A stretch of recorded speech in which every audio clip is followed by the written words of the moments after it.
Good afternoon, cult members, and welcome to Pop Culture Cult. I'm Sean. I'm Janice. Welcome to our trailer reaction for The Creator. Now, apparently they dropped this at CinemaCon, and I heard nothing about it. Like, nothing. Yeah, I haven't heard anything. And then I saw a thumbnail on YouTube today with John David Washington.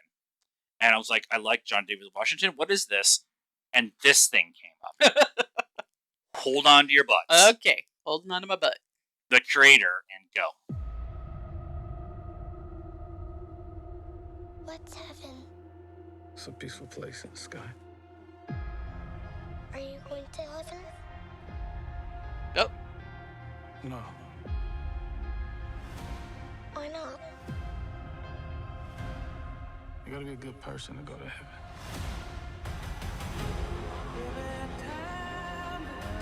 Years ago today, the artificial intelligence created to protect us detonated a nuclear warhead in Los Angeles. Perfect. Timely.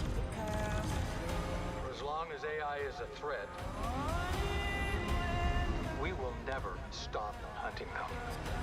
This is a fight for our very existence. Oh my god. Whatever's in there, they're sure worried about someone getting in. Or out. Getting out.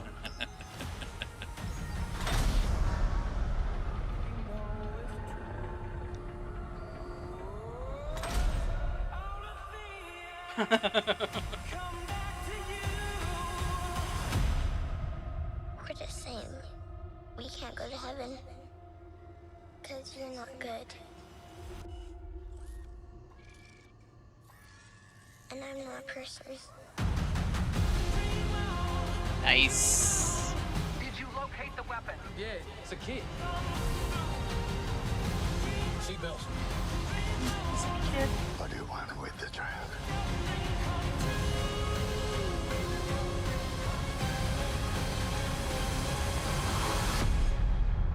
We are this close to winning the war. Execute her, or we go extinct. Girl, Sophie's choice there. They're coming to get me. Yes, they are.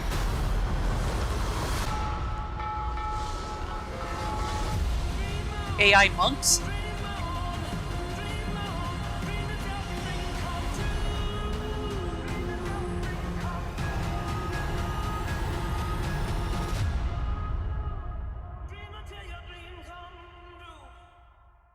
Yes. Theatrical experience. Oh yeah. Yeah. Absolutely. Wow. Yeah, that looks cool. As hell. Who, I'm going to ask you a question that you didn't look up. Who is the director?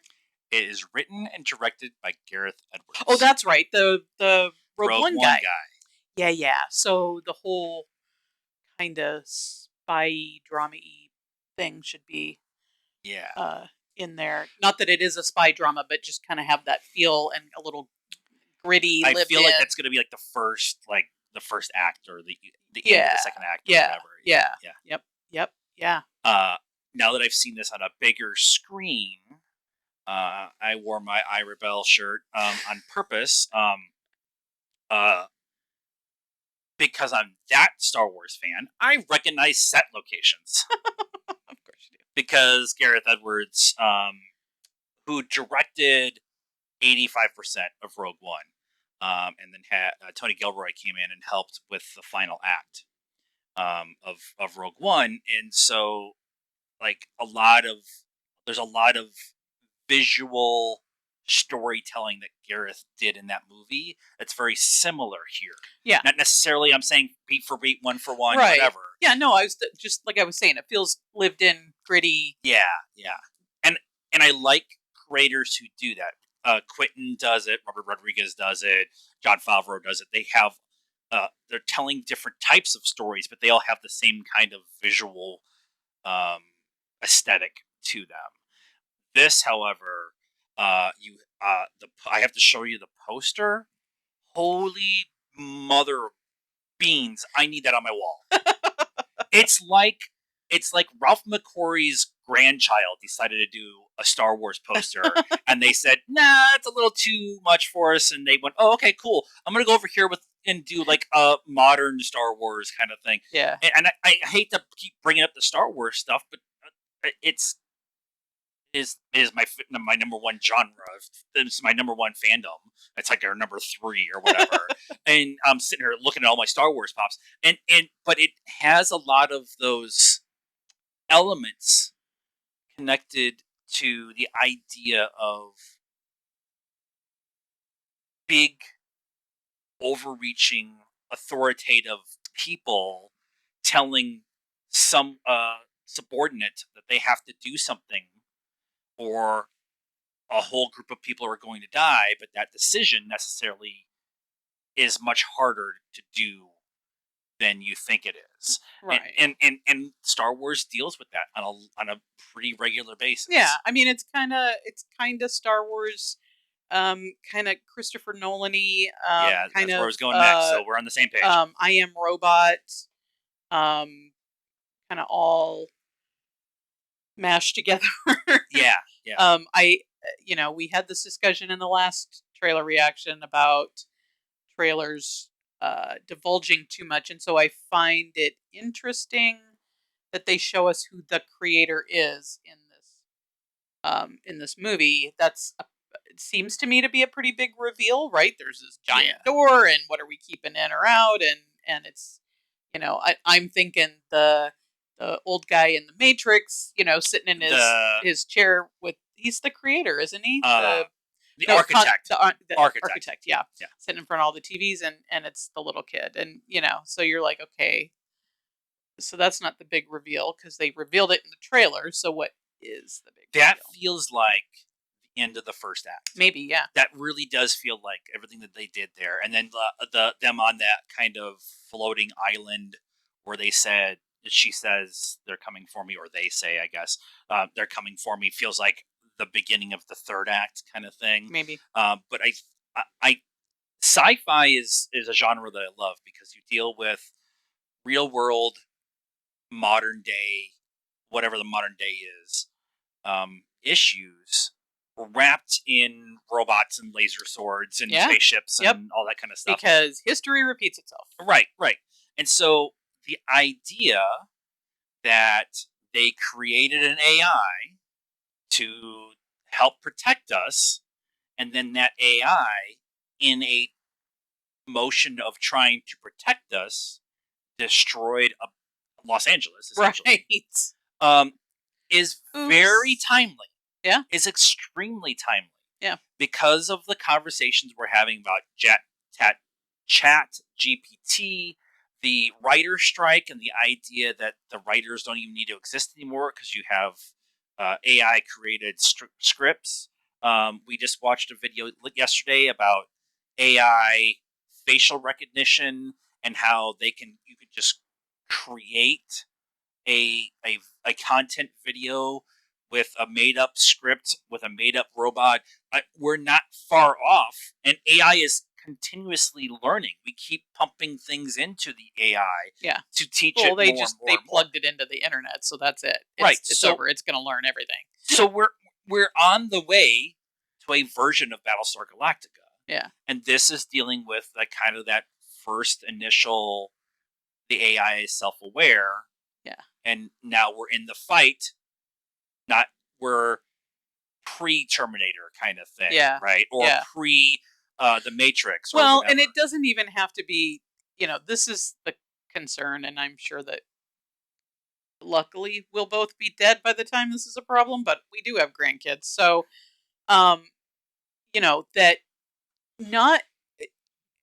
it's currently physically impossible for an inanimate object, no matter how much computing power it has, to become self-aware. That's just not a thing. But it can reason itself into feeling that humanity is bad. Right. Which I can't argue with. So, like I said, they plugged it into the internet, and, there's the dark web, and it could just at some point decide... Or Twitter. or Twitter. It could just decide that the logically, the best outcome is to, get rid of this thing that's killing people. Even if they've programmed it to protect everybody, you have to then kill everybody to protect everybody. It's a conundrum. That's a lot of what iRobot dealt with. Yeah. Was the idea of you have the three rules, and I can't remember who was the one who created it in Yeah. the early 1900s. But the idea of you can't kill a human, must protect a human. It was a loop, and they looped themselves into sequestering all the humans so they couldn't do anything to harm anybody else. Right. And so, Yeah. And so because the AI became self-aware, so it kind of has that. Now we could be completely wrong. It could have been like the AI is like, screw these guys, we're going to throw a bomb in Los Angeles because it's messed up, Right. and the Dodgers are there, and so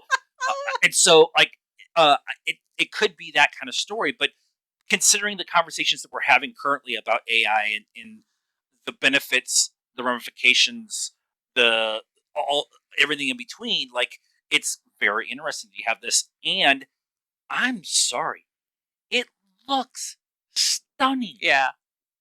That's why I was saying Christopher Nolan, especially that very first shot. I was like, "Is this Christopher Nolan? Are we sure?" I am a Marvel apologist. I am a Marvel Cinematic Universe apologist, and they did a bunch of great, amazing things in Phase 4. You can at me all you want, but at times, because they were trying to get so much stuff out, Yeah. the CGI got lost. Yeah. This, I mean, it's 20th Century Fox, so it's Disney. They have the money. Yeah. But well, and this is also, I think currently we are seeing the product of the pandemic, right? We are seeing stuff that has had the opportunity to bake a little bit more. So the CGI, a lot of Marvel's problem was they were churning so much content out that the CGI guys are just like, I can't get it done. Yeah. And I'm working 20 hours a day, 27 days in a row. Right. And so, we had a pause where, like I said, movies got a chance to bake a little bit longer. They had a chance to take more time with the CGI. And they also, we talked about Hypnotic in the last trailer reaction, and we watched a thing. Was it a TikTok or TikTok, yeah. that Robert Rodriguez was talking about? And for him, it was the opposite. Like the pandemic happened and the money dried up for his movie, and so there's a lot of stuff that, I mean, to me makes perfect sense. It completely encapsulates what's going on, but it was literally like, we're going to write in crayon on a piece of paper bank, and we're going to put it up on some pipes, a pipe frame, and call it the bank. And so I think we're seeing a lot of movies coming out right now that are we're getting the benefits. Storytelling, but specifically visual storytelling, TV shows, movies, that kind of thing, benefits from hardship more often than not, and or conflict. Not necessarily conflict of you're a jerk, but more of a, hey, I have an idea this way, you have an idea that way. What makes sense? What's the better decision between? I could argue it doesn't necessarily always benefit, but it definitely changes. It doesn't. But for the most, and I just, because I could think of a dozen ideas off the top of my head where I'm like, okay, because we ran out of money, so instead of having $7 million for the shootout scene on the bridge for Deadpool, they had $1 million. That's why Deadpool only had 12 bullets. Right. And they had no money for the big fight scene at the end. So that's why there wasn't all the guns and stuff. So it's stuff like that where you're like, okay, something. But then again, with the pandemic, we had time for movies to expand their timetable to get to a point where they were able to spend all this stuff. And I'm sure ILM was involved in this. I'm sure ILM was involved with this. Or Weta. That means, or Weta, or both. And so I wonder how many of those robots were actually practical suits on set.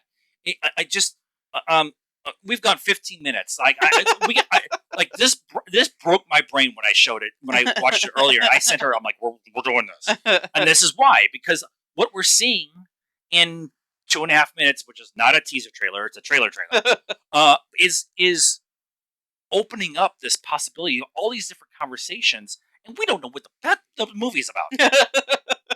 So it will be even more conversations after. Oh, that's going to be a 25-minute movie review from the parking lot of the AMC. So let us know what you thought of this trailer and our reaction to it in the comments down below. Please be nice. Again, I'm willing to have a conversation about stuff. Just be nice. Like this video, subscribe to the channel, hit the bell for notifications, and follow us on all the social media stuff, Facebook, Instagram, Twitter, and TikTok. Links in the description down below. And until next time, cult members, good afternoon, good evening, and good night.